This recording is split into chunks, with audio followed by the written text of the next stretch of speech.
Okay, so now I'm going to do a bit of a revision. So I'm going to make another thumbnail that captures more of the essence that I want. And an easy way of doing that is I'm going to go ahead and draw it. And I told myself last time that I really want like an A and B picture. So still thumbnail size. I know that I'm zoomed in a little bit. Maybe I should make this a bit smaller. Because I want to be able to fit about um, four of these on a page. Sometimes I do six. That's for myself.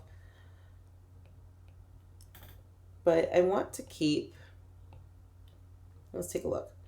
I want to keep this treasure chest. So I quite like this. And I really like this palm tree. And I kind of like this RT kind of thing going on.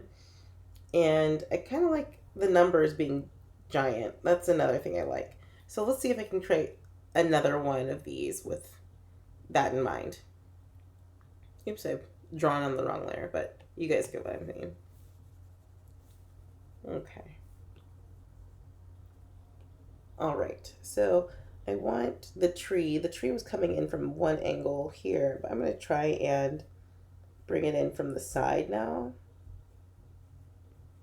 And I'm just going to really... Okay, I have the X marks the spot in the box for the doubloons or whatever. And I want it to be tilted in a way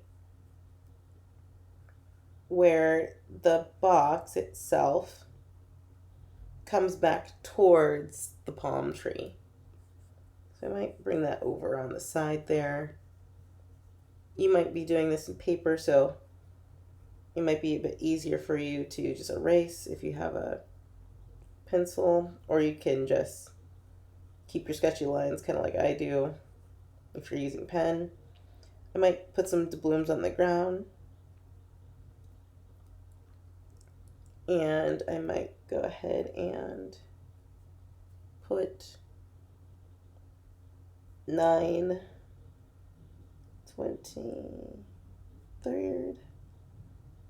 and then maybe at whatever. I'm kind of mixing like a modern type of aesthetic with this. 7 p.m. And then next to, maybe I can put the X. Let's see, where do I want the X? Maybe somewhere like here. And it can have the information of where the event is, like in this little box kind of area. That will be my representational box of where this is. And I might want to make sure that there's a little bit more interesting things going on at the top. So I'm going to put party here with a big R.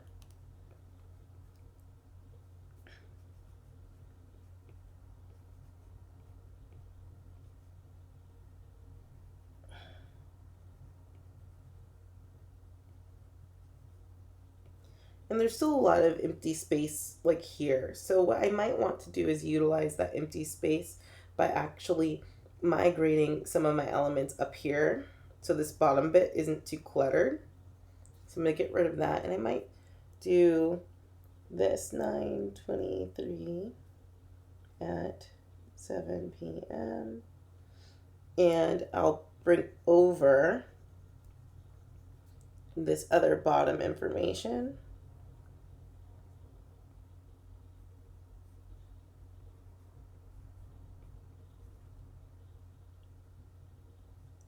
Because I need to know the where, and it should be clear where it is. And I'll still put my X probably floating up at the top of this, maybe. You have to be careful for there's certain tangents that are being made right here. Tangents are when two points kind of get too close to each other. And right here by the treasure chest, I'm trying to make sure that this tangent, and I'm going to zoom in just to show you. I try to work zoomed out, but you can see here is a risk of having a tangent kind of towards the bottom. And this is the location. Okay, so I think this is what I want for like my party poster. Let's just call it a day, call it something like that. What you would do next is simply, using Photoshop or whatever, copy paste this multiple times over. So I'm going to take this, select it,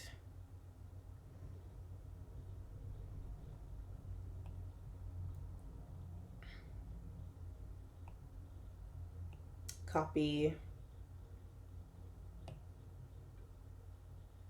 and then paste it. And then I'm asking for it to be done. Let's go for 4 times.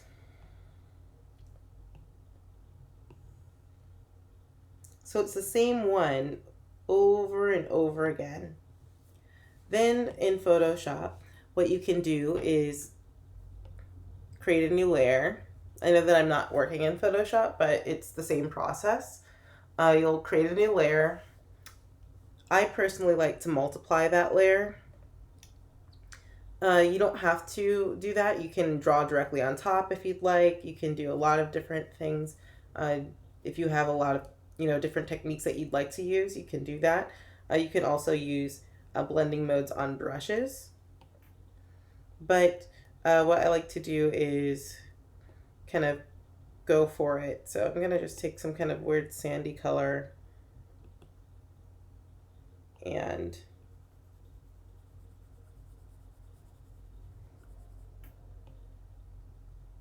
I might even just go for like maybe it's a darker party, and I'm being really sloppy with this, but that's kind of the point. I want to make sure that I just get the idea down.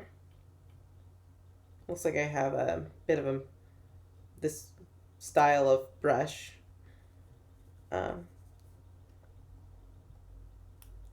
Is multiplying by itself, so that's kind of cool, I guess. I'm not quite sure because you can see that it's blending randomly. So I don't know if I may not like that because I can't control it. I might change some brushes. All right, maybe I want the palm tree. Yeah, and you can see how it's multiplying. That might be okay for the fact that this is like a nighttime take. When you kind of go for color comps, you're just kind of playing around to see what type of lighting you want sometimes. You can also do tonal comps. So for instance, you could just use gray and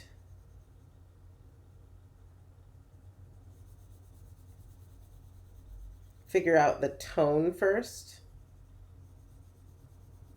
Where's your light and darks? Like this. So I know that this is going to be kind of a mid-tone here. And remember, where there's more contrast, the eye will go.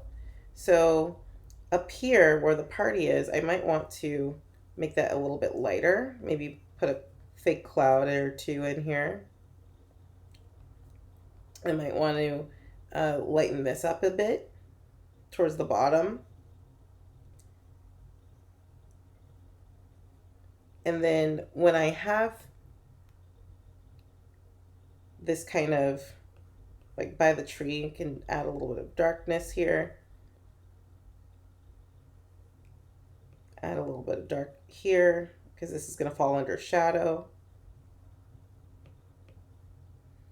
And I can go on another layer and then I can color on top of this. So I can actually go and create a multiplied layer and then color on top of what I've done. And I won't have to worry about the tonal variations. So um, it depends on how you want to work. You can see how I'm kind of skipping between two different ways of attacking this. That's just the way I like to do things. I just kind of go with the flow. I don't know what color the treasure chest might be. Maybe it's also brown. Or I might go online, look for images of treasure chest. So this current layer that I'm working on is a multiply layer, and it's capturing the information from the layer underneath.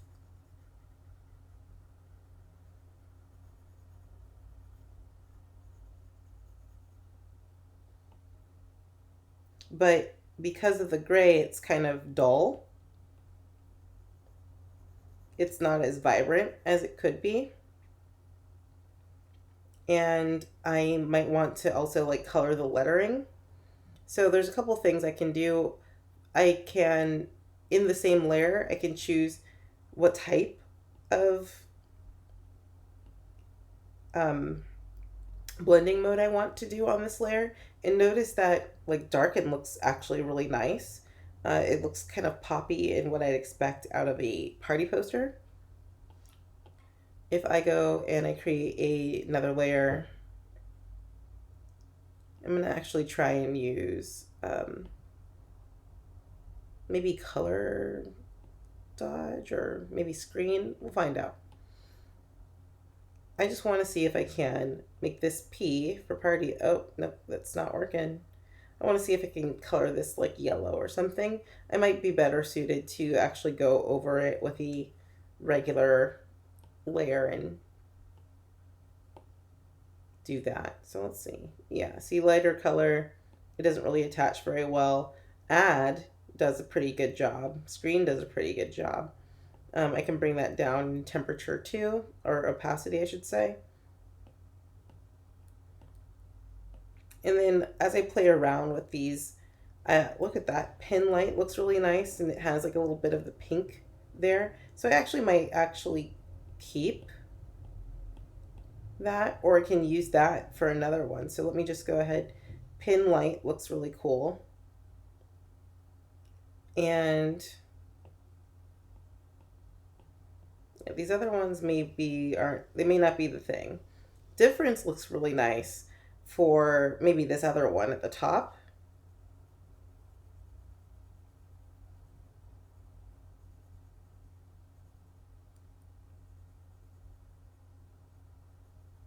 It's very messy, but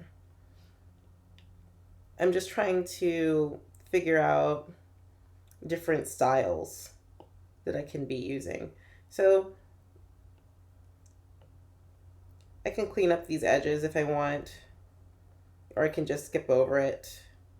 I just want like a really rough rendition because I'm just doing this for myself mostly, unless I have to present this to a client.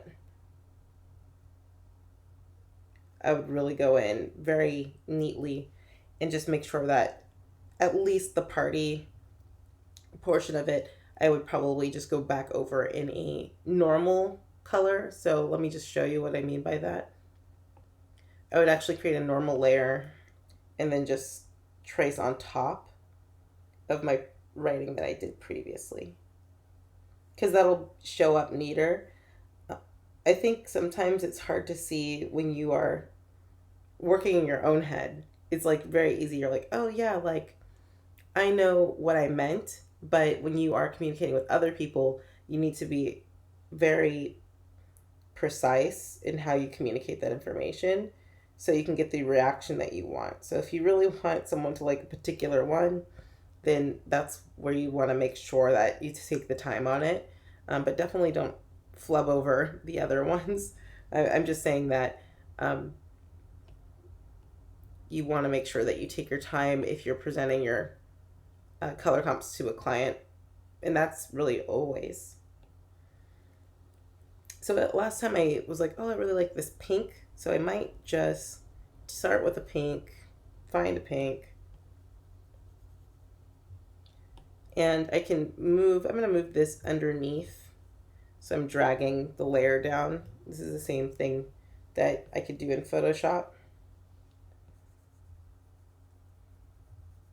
These happen to be my favorite colors, so it somehow works its way into a lot of my work. I don't know why.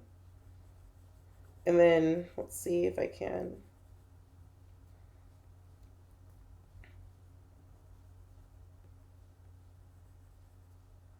I want to kind of make a faux sunset maybe.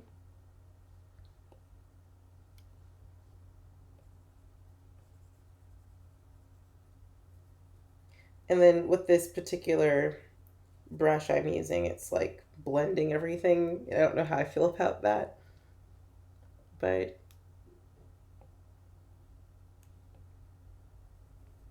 probably want to actually look at what a sunset looks like before proceeding, but that's fine.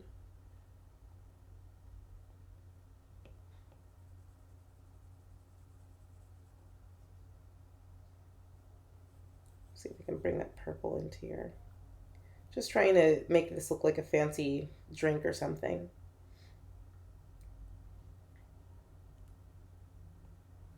You can already tell which one's my favorite one by how much time I'm spending on certain ones over others.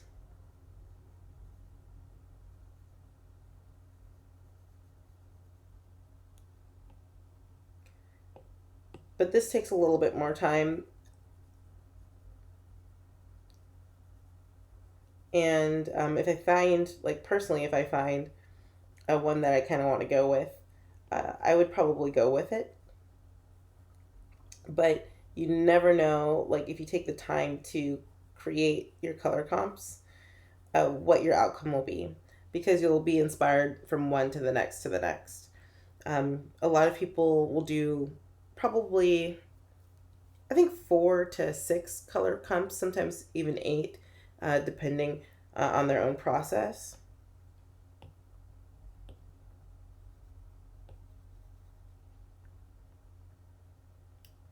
I feel like one of these looks like a Nickelodeon poster or something, like for a kids show. And I'm trying to still get that light and dark in. And then for this party, this one, I'm gonna go ahead and come back over it with the white.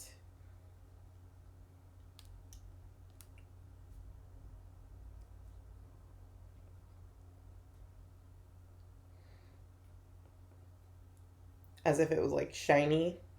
I might add some little shiny glittery gold marks or like some early stars to kind of help the eye go from around and around. I also forgot when I redrew this that I should have a X marks the spot. Let's see if I can put this right back in. And I wonder if it'll look okay with some rather than others. Like, yeah, I think when you put red into something, your eye just goes directly to it, um, which is a good and bad thing because you want your eye to be able to move around the page.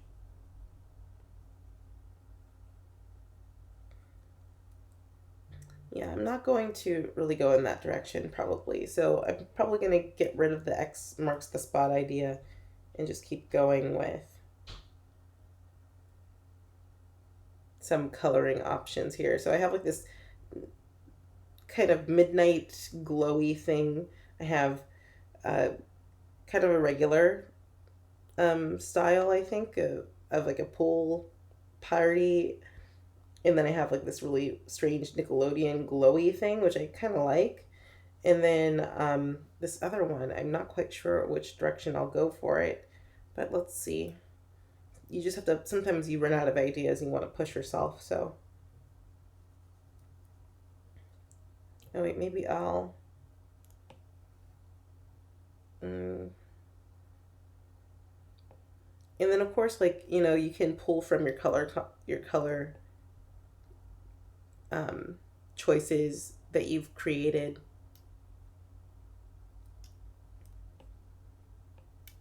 In your mood board.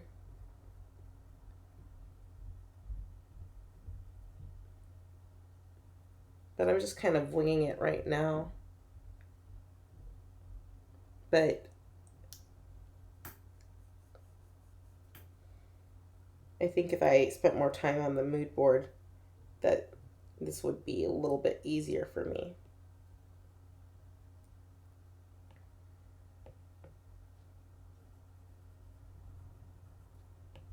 All right, let me make sure that's multiplied. All right, so I can keep finessing these um, all morning, all day.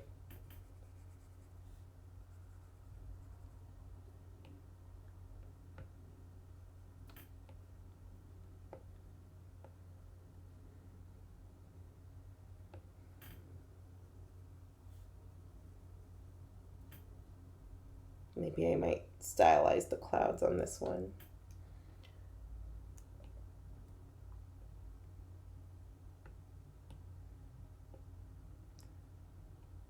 And then a good practice too is you can step away from your monitor and squint your eyes, or you can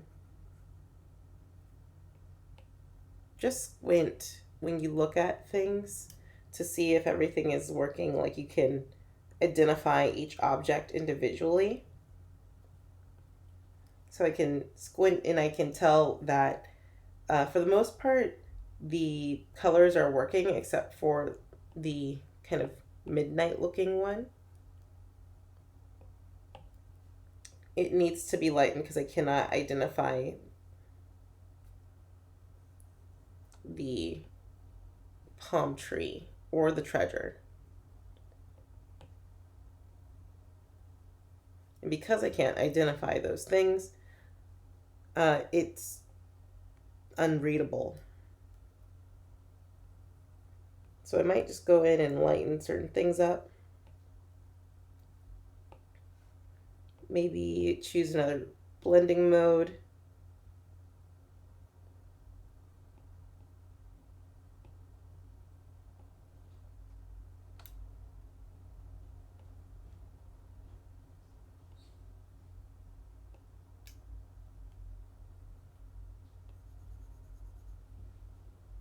All right, and that's kind of getting there, but I think that this is maybe too sloppy overall, so I would probably go in with my eyedropper tool and on another separate layer kind of correct some of this messy quality to it. Even though it's just me, it's just not working. And that's because it's so sloppy.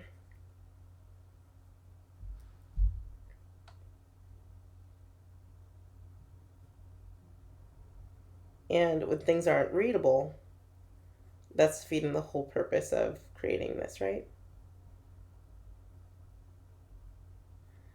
So I think that that's much better. I can see I have some opportunities in creating a little bit of contrast down here. So I'm going to go down there, grab a new layer, and I know that this is a little bit messy.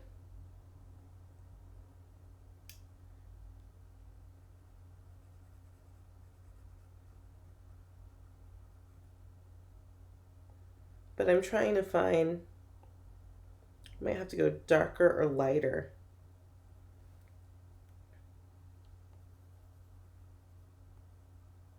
With this. Oops. Delete.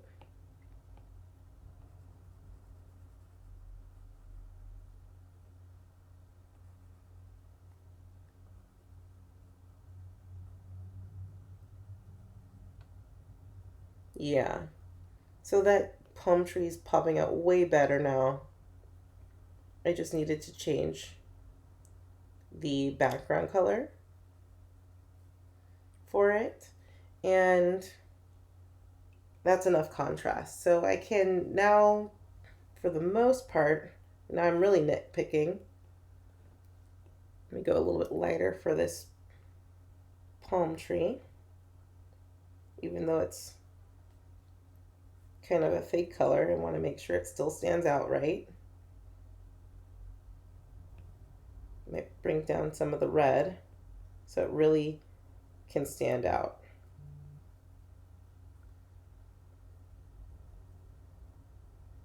Yeah, that's looking good. I want to make sure that I go back in, grab that. There's this P that I want to make sure it stands out. Otherwise, people will be like, what's an arty? So I think I might do that in all of them. Make sure that the P is more prevalent. And then for this one, I guess it's in black.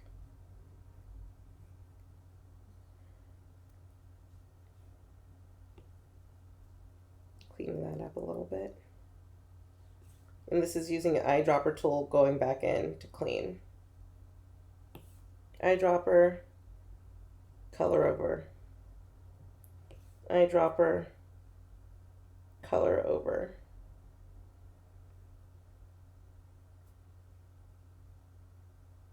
There we go. And then I squint my eyes again, see what's going on. There's something about this blue outline on this that actually seems to make these letters pop. So I might have to remember that for the final, depending on which one I choose. So I think I'm going to go ahead and say that these are done color comps before I get really nitpicky with them. I think this took me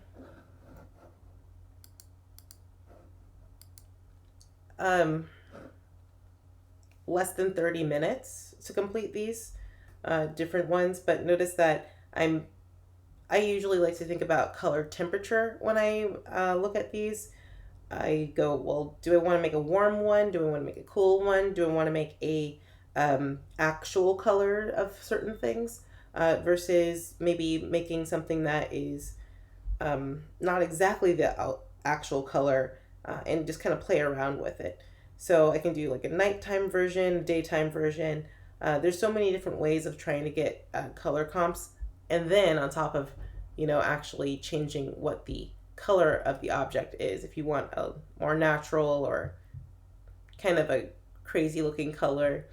And that's where your research will come into play. And then also if you are currently working on this project where we're exploring different time periods, like modern versus old-timey versus pop art, you can see here that I have some pop art influences, possibly even some modern influences here. But as far as something that looks more old-timey, I would probably have to work a little bit harder and do another style of thumbnail for that one. So that's all I got for you guys for this, and I hope to see you in the next module.